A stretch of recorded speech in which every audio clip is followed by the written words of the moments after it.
Good day everyone! So ngayong araw, ang ituturo ko naman sa inyo ay cooking. Kung paano magluto ng talbos ng kalabasa, squash tops, or yung paano siya babalatan. So ituturo ko sa inyo ito. Baka hindi pa alam dyan kung paano lutuin ang talbos ng kalabasa or yung kung paano ito babalatan. So ito na, ituturo ko sa inyo kung paano gagawin ito. Pala nakapag-subscribe sa akin, pa-subscribe na po at paki-hit na rin po ng notification bell para laging updated sa aking video. So, let's go!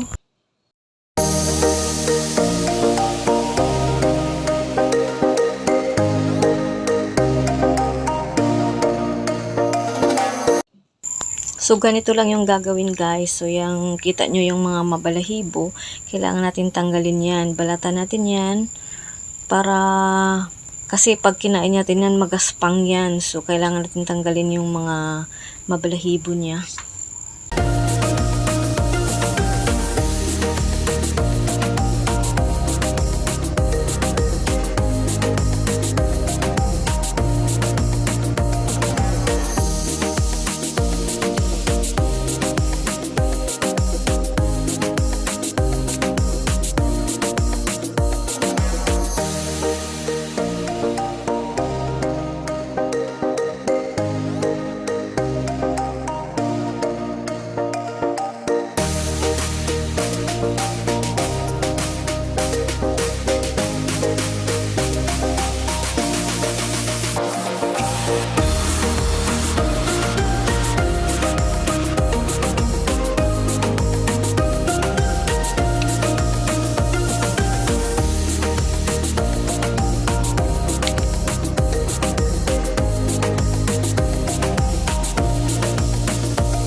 So, ito na, tapos ko ng balatan. So, ayan na yung mga nabalatan kong kalabasa tops or squash tops, pumpkin tops.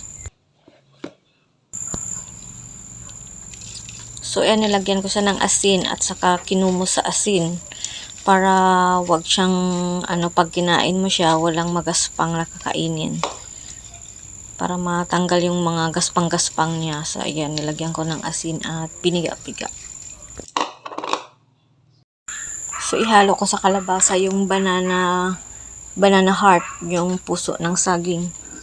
So, kinuha ko yan lang, yung kalabasa at saka yung banana ng saging, kinuha ko lang yan sa bakuran namin. Nahirapan pa nga ako niyan pagkuha ng banana na yan, ang hirap palang kunin. Haha. What?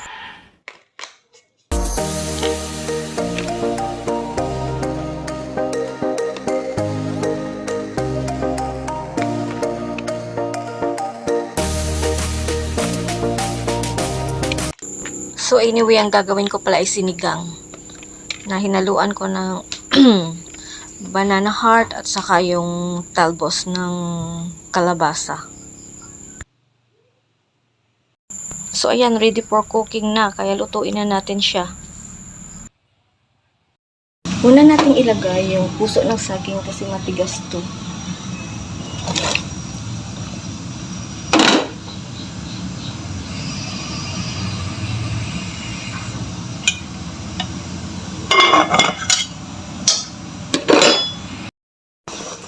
So, medyo malambot na yung ating puso ng saging. So, ihahalo na natin yung isda.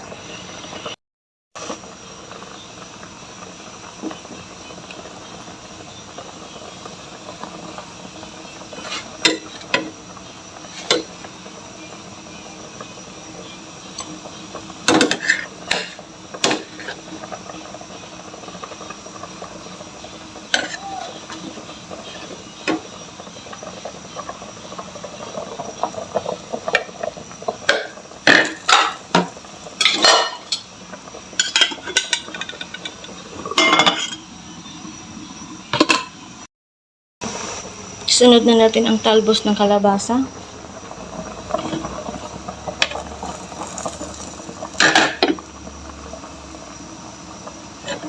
Maya-maya ilagay na natin yung batuan.